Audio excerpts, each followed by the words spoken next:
Hey there guys, and in today's video I will be talking about my review to the recent Star Wars film The Last Jedi. Now before I begin, I must say the video will contain spoilers from the film, so viewer discretion is advised if you haven't seen it yet. So for this review I will be talking about points from the film, both good and bad, and discuss my own opinion on them. The first thing to notice from this film is that it's completely different to a traditional Star Wars film, where you have the classic standard lightsaber fight in a 1v1 standoff, for example, and it rather tried to make something new and upcoming, and an example of this is the death of Snoke before the end of the trilogy. Now as for whether he's really dead or not is anyone's guess. Personally, I don't believe he's dead, and see it more as a deliberate attempt to make us see it as a plot twist, but only time will tell. The film had plenty of references to the older Star Wars films, and although I didn't catch all of them, I did notice significant ones, such as when Rey and Kylo Ren are going on the lift and Rey tries to persuade Kylo to turn away from the dark side and to join her. This is reminiscent of episode 6 when Luke does the same thing to Darth Vader and tries to talk him out of the dark side. Another reference is when Rey meets Snoke for the first time and he acknowledges her raw power. It is the same thing as what Palpatine did to Luke when he realized Luke's raw potential. One more reference is when Snoke is torturing Rey for information on Luke Skywalker's whereabouts, and instead of caving into Snoke, she resists his torturous methods and Kylo is forced to watch. This is very similar to episode 6 when Palpatine tortures Luke and forces Vader to watch his own son being struck by high intensity force lightning. Whilst I was at the cinema, I was honestly debating whether Kylo would end up in a similar fashion to Vader, where instead of seeing Luke die, he killed the Emperor instead, and that is exactly what happened, as instead of letting Rey die or killing her as Snoke commanded, he used Anakin Skywalker's lightsaber next to Snoke to strike him and slice him through the middle, whilst Snoke was unaware, and in the process killed him and saved Rey. Which is a similar end for the Emperor, where the Master's protege ended up killing him in order to save Luke from certain death. Now I don't know if it was just me, but the Battle of Crait reminded me so much of the Battle of Hoth because of how tipped the odds were towards the Empire's, or in this case the First Order's hands. With the new V4XD ski speeders resembling the snow speeders with how they were specifically made for that certain planet and its terrain. It gave me a sort of deja vu with Hoth, and as before, with both sets of armies, the Empire and the First Order both won, and the Rebels and the Resistance both suffered heavy casualties. Another key feature from this film was the focus on the progression on Kylo Ren and Rey, and it showed the raw connection to the Force they both contain. Kylo, in my opinion, isn't solely focused on the dark side anymore, and he's now set on his own path to forge his own destiny, which is the principle of a grey Jedi, because he isn't an evil person for the moment, and is definitely imbalanced between light and dark, whereas Rey has mastered her darkness and is closer to becoming a true Jedi. Another good feature which really wowed me were the new Force powers. Yoda as a Force ghost managed to call upon lightning and had much more interaction with a character than was previously thought of from a Force ghost, and Luke managed to project himself to Crait to face off against Kylo Ren. And it's much more than an elaborate mind trick.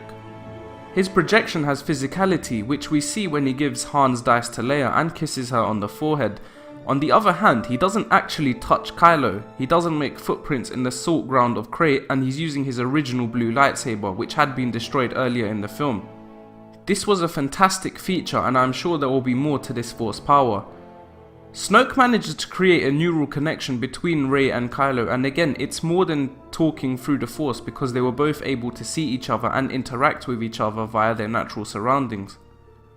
These Force powers were truly unique, and I am excited that there have been a new influx regarding Force powers. And lastly, one of the best features of the film was the message the film was giving. At the end of the film, when it showed the slave boy use the Force to pick up the broomstick and start cleaning, and he looked up at the stars, it signifies how you don't have to have heritage to be a hero. Much to what Kylo said about Rey's parents after everyone thought she was strong due to her parentage, and the boy is also deja vu for Anakin, as he was also a slave and used to look at stars and planets and dreamed of life bigger than that of a slave, and he left behind the greatest legacy in Star Wars history. Now that I have done the good points, I will now cover some of the negative aspects of the film, which are of course all my opinion solely. First of all, this is a minor negative, but I actually wanted to see more R2-D2 and was quite disappointed that yet again he barely featured in the film. After all, every Star Wars fan loves a bit of R2. You can never have enough of him. Secondly, a lot of the actual film was just showing the rebel ships escaping while the First Order ships were in hot pursuit, and it got pretty repetitive over time, which made it boring, especially since I was seeing it for the first time. Now for a serious disappointment, and this would be for Captain Phasma.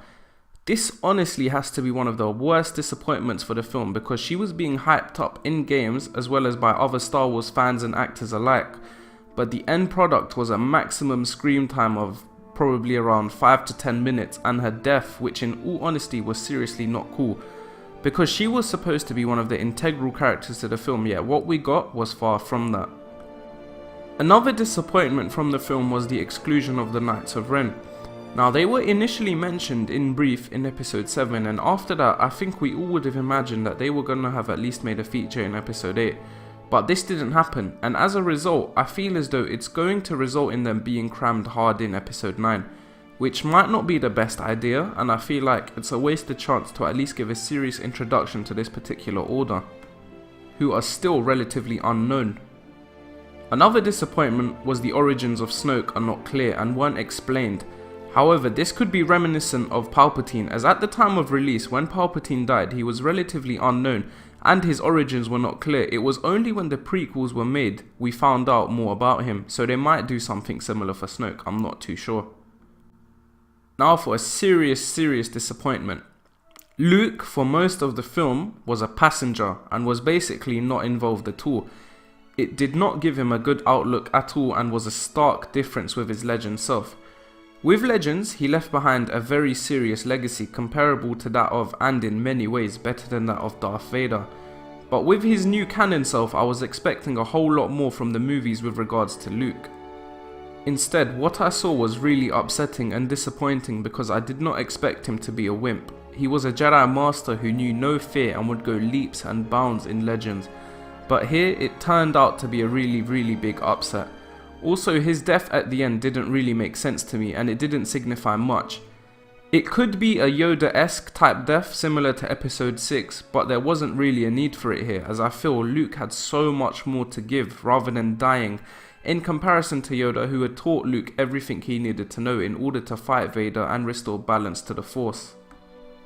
Now, despite there being a few negatives and a major upset at the end, I do not think this film overall was bad. Rather, I do appreciate them trying out a different approach to traditional Star Wars movies, and if I had to give it a rating, it would be a 7 out of 10. Of course, everyone's feelings about the film are different, and everyone has their own opinion, but the major downside of the film for me was what they ended up doing with Luke Skywalker, the former hero of the Rebellion and Grand Jedi Master, reduced to nothing more than a wimp, unfortunately. Also, really quickly, just to remind you all that I have started a Patreon and all donations are appreciated, the link is in the description.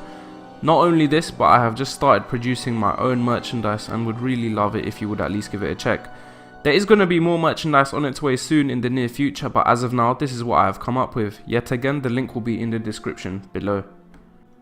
Well, that was my review for the film, and I do hope you guys enjoyed it and hopefully agreed with most of my points. If you do feel there was anything important that I missed, please type it in the comments below. Also, if you haven't already, please subscribe to my channel and like this video. I hope you all have a nice day, take care, and may the Force be with you.